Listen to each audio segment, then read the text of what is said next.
আসসালামু আলাইকুম বন্ধুরা, তোমরা কেমন আছো? আজকে তোমাদের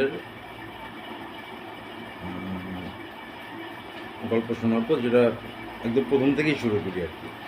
তোমরা হয়তো জানো যে 25শে মার্চ রাতে পাকিস্তানিরা মানে ঘুমন্ত ঢাকাবাসী এবং অন্যান্য ক্যান্টনমেন্ট থেকে যারা অন্যান্য এলাকার ক্যান্টনমেন্ট থেকে আর্মিরা বের হয়ে তোমার প্রচণ্ড রকম একটা ম্যাসাকার চালায় এবং তারা তোমার ধ্বংসযজ্ঞ যাকে বলে আর কি, ঢাকা ইউনিভার্সিটি, তারপর তোমার এই শাঁখারীপট্টি যেখানে হিন্দুরা বেশি বাস করতো, বস্তি এরিয়া, মানে মোদ্দা কথা বিল্ডিং ছাড়া, বিল্ডিং তো আছেই, তারপর পুলিশ, রাজারবাগ পুলিশ লাইন, তারপর তোমার পিলখানা, এসব জায়গায় তারা আক্রমণ করে। তো ব্যাপারটা আতর্কিত আক্রমণ হওয়ার কারণে আসলে সবাই প্রস্তুত হতে পারে নাই, যে কারণে মানে একদম নিরস্ত্র মানুষদের মারা হয়েছে। যে এখন যেমন তোমরা দেখো যে গাজাতে কিংবা প্যালেস্টাইনে যেসব যেরকম হয়েছে আর কি, ইসরায়েল যা করতেছে ঠিক সেরকমই সাধারণ মানুষদেরকে তারা মারছে। তো যাই হোক, তোমাদের প্রথমে এই 25শে মার্চ রাতেরই একটা ঘটনা বলবো, এবং এটা একটা সত্য ঘটনা, যেটা হচ্ছে আমার দাদু এবং আমার দাদি, আমার দাদির মুখ থেকে শোনাই ঘটনাটা। তো আমার দাদু তো ওয়াপদাতে চাকরি করতো, তো সেই সূত্রে মনে করো 65 থেকে আমরা ঢাকাতে, 1965 সাল থেকে। আর তখন আমাদের বাসা ছিল হচ্ছে তোমার শাহজাহানপুরে।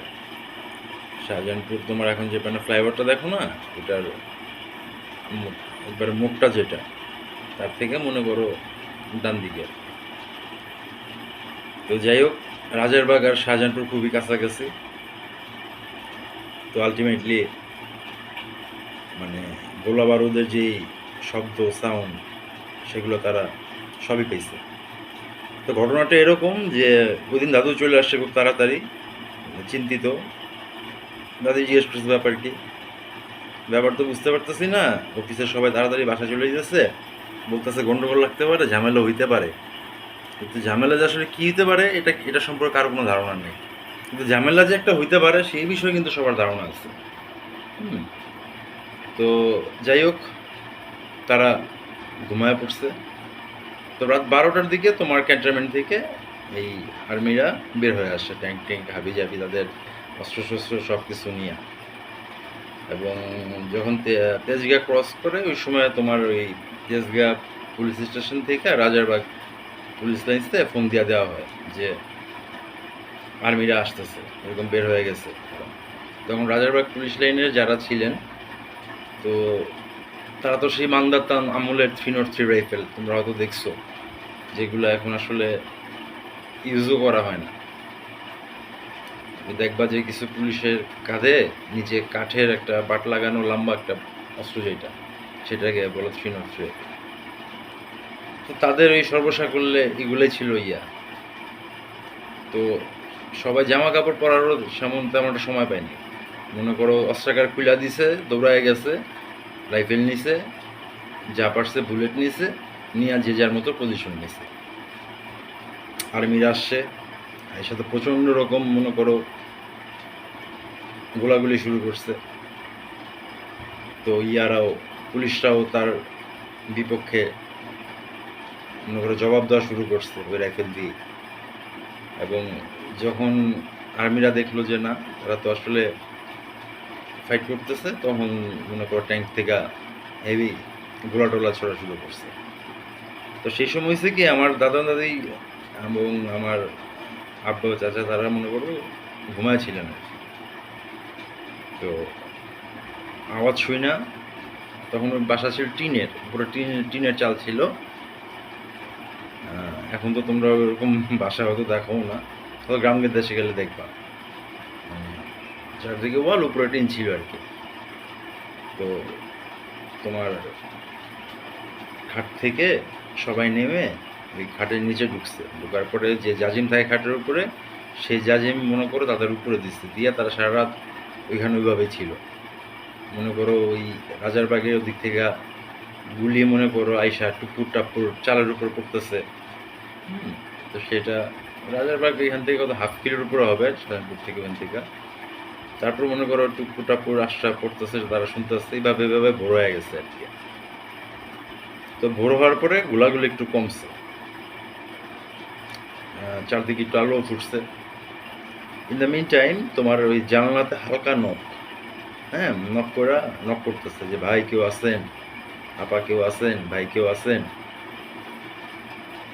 তো দাদু খুলতেছে না, উঠতেছে না, কি না কি যুদ্ধের মধ্যে এই একটা অবস্থা, আবার এখন আছে কি নাই জিজ্ঞেস করতেছে। তো দাদি খুব সাহসী মানুষ ছিলেন, প্রচন্ড রকম সাহসী।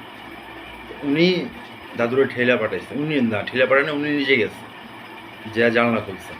খোলার পরে উনি যেটা দেখছেন সেটা হচ্ছে যে ৮-৯ জন লোক, তাদের ২-৩ জনের কাঁধে ছিনপ রাইফেল আছে।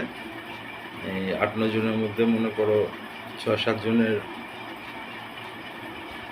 বা ৫-৬ জনের মনে করো তাদের গায়ে এক ফোঁটা জামাও নাই, মানে তারা সহজ বাংলা উলঙ্গ আর কি। তখন দাদিকে দেখার পর মহিলা মানুষ দেখি ওনারা বলছে আপা আপা, বাসায় পুরুষ মানুষ নাই।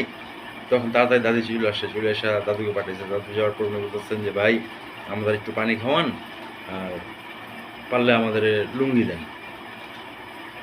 তো তখন একটা রেওয়াজ ছিল, যেমন মানে তখন কি মানে যেন আমরা আমরা যখন মনে করো আমাদের সময় আমরা যে কোনো বাড়িতে ঢুকে পড়তাম যে আপা একটু পানি খাওয়ান কিংবা খালাম্মা একটু পানি খাওয়ান। তো অনেক বাসা দেখা যেত পানির সঙ্গে বাসা যা আছে বিস্কিট কিংবা তোমার এই মিষ্টি কিংবা সামথিং কিছু না কিছু দিত এরকম আর কি। তো দাদি ছিল, মুড়ি ছিল, গুড় ছিল, সেগুলো দিছে। এবং এই কি বলে এখন হচ্ছে লুঙ্গির প্রবলেম। লুঙ্গি ঘরে সর্বসা করলে দাদু তো একটা পরে আছে, উনি ওইটা খুললা মনে করো প্যান্ট পরছে পুরা টোটালি মনে করো 4টা লুঙ্গি দিছে, 4টা লুঙ্গি দিছে। এখন আরও লাগবে, কি করা যায়? তখন দাদি তার নিজের শাড়ি ছিঁড়া লুঙ্গি বানাইছে, বানায়া লুঙ্গির মতো করে মানে যেন পড়তে পারে ওদেরকে দিছে। তারপর ওনারা সেটা প্যাচ দেওয়া পরে মনে করো পানি টানি খাইছে, মুড়ি টুড়ি খাইছে, খায়া তারপরে থ্যাংকস জানায়া আস্তে করে চলে গেছে। তো এই ছিল তোমার ঢাকা সিটিতে প্রথম তোমার রাতের নৃশংসতার অবস্থায়। তারা শহীদ মিনার পুরো ঘুরাই দিচ্ছিল, তোমার হলগুলোতে প্রচণ্ড রকম তোমার ভারী গোলা, যেগুলা ট্যাঙ্ক থেকে ছোড়া কিংবা মোটর থেকে ছোড়া ভারী গোলা দিয়া তারা যতটুকু পারছে ক্ষয়ক্ষতি করছে। মনে করো খুঁজা তোমার ট্যালেন্টেড পাবলিক প্রফেসর যারা ছিলেন ফলে তাদের স্টুডেন্টদেরকে নির্বিচারে তারা হত্যা করছে। এটা হচ্ছে তোমার পাকিস্তানিদের শুরু। আচ্ছা, পরবর্তীতে বাংলাদেশ ঘুরে দাঁড়াইছে, সেই গল্প আমরা পরের এপিসোডে শুনবো ইনশাআল্লাহ। আজকে আল্লাহ।